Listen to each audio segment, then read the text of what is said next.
Okay, g'day folks, fellow 2002 enthusiasts. What I'm going to do today, now I just want to let you know straight up, I'm not actually a mechanic, but I'm kind of pretty handy, and I figured that I could change these rear shoes with some new ones and get the drums machine and get everything back together. Now if anyone's ever done this before, you'll probably know that trying to get this bottom spring back on is an absolute pain. And I did Google this, and there was a few people that talked about it, but no one really gave a clear and concise and easy way to, or description of how to do this. So anyway, I think I've figured out a way, and I hope it'll help. So what I'm going to do first though is just get in there and clean up this rear drum a little bit, and then I'll get back later and we'll get stuck into the job. Okay, so I've cleaned up this drum a little bit, and which I didn't do on the other side, I have to say. In any case, this is a bit better and it's ready to go. Now we just want to check that all the rubber boots here on the cylinders are all in good shape, and these look pretty good and everything seems to work okay. Now the other thing about these adjusters here, 17mm spanner on the back, you can adjust them to get them in the minimum position, as in off. I'll show you how to do it in a second. Now I just want to quickly go through the tools that we're going to need to do this job. Now I've got a few things here. I've got a very important pair of needle-nosed vice grip pliers. I've got 2 G-clamps there. Well, I actually got 4. I haven't got 4 the same, but that'll do. I've got a big, pretty heavy screwdriver. I've got a couple of little blocks of wood, and I've got a long piece of wood there, and my 17mm spanner to adjust the brake adjusters. Now, other thing that could come in handy is a head torch, because it's a bit hard to see what you're doing, especially in a day like today where it's raining outside. I do have a light down here I can use, but what we need to do first is to reassemble these brake shoes with the top spring the correct way that they came out. So I'm on the right hand side, driver's side of the car now, and the handbrake cable comes through on this direction here, which means this brake shoe goes on the left with the handbrake cable hooking in there. So we put it all together, put the springs back in. Put the springs back in. I'll do that for you, and then I'll show you what to do now. One more thing, make sure this piece, this long end, the single end let's say, is at the same side as the emergency brake lever. Okay? Okay, so as you can see now, I've connected up, I can hold this up to show you. The top spring is all connected to the shoes. That's our first step. Now what we're going to do now is get it onto the drum with these inside each end of the brake cylinder, and the handbrake cable connected down here underneath there, which is a little bit fiddly, but it's not as hard as getting the spring on. So here we go. So just before I do that, these brake adjusters, you'll see here, this, if I can get that in focus, this little thing will move inward. So what you want to do is get this guy as far inside as possible. That'll give you more play with the shoes, and the same on this side. It's a 17mm spanner. It's a good idea to put some WD-40 on those the day before to get them loose.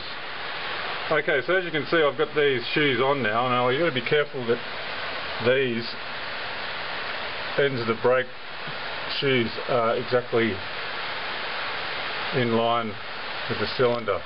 And you'll notice that they slide around a bit. So the next stage is what I figured out was I'm going to clamp these back to the backing plate so they're not moving around. So I'll get that set up and I'll show you what to do next. Okay, so now I've got these, I've put a small short piece of wood across the top there, and I've just clamped the shoes back against the backing plate to stop them moving around. That's important when it comes to getting the bottom spring on. Okay, the next step, here we go. This is the next stage of getting this bottom spring on. Now the first thing to do is actually position the spring.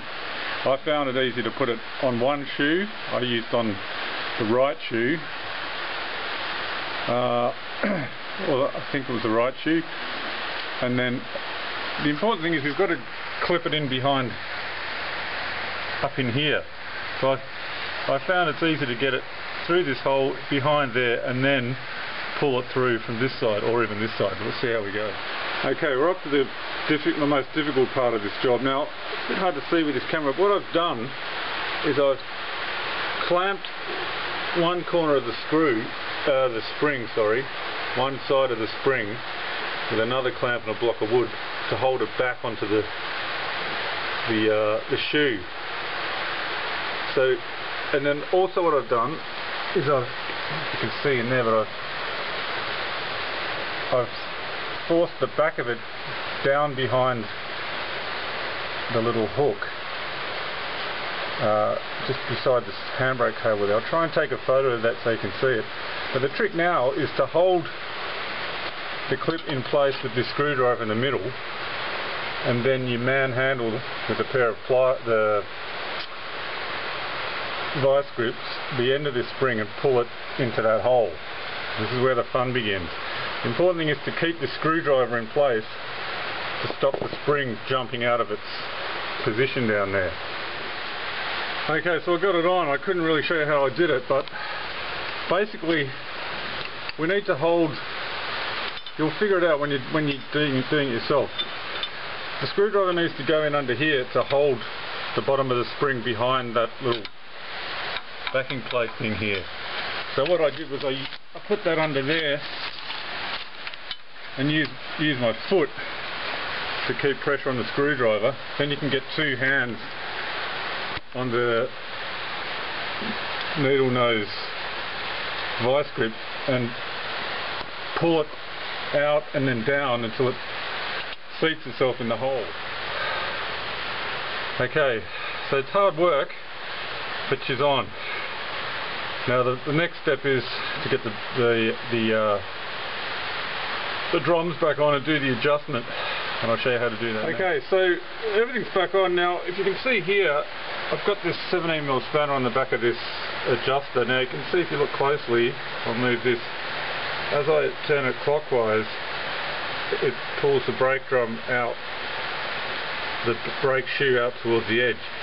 So what you want to do, I think, I'm not an expert, but you want to get that so it's pretty close until it just starts to move. So I would back it off so it's shoe's hard in there, and just put it to the point of where it starts to move and back it back in, and then do the same on the other side. They can actually be turned counterclockwise or clockwise, but see, I've got it right on the edge, so all I need to do is tweak it a bit and the shoe will start moving out. And then we put the drum back on, and we can do a fine adjustment. I think apparently just a slight bit of drag is what we're looking for.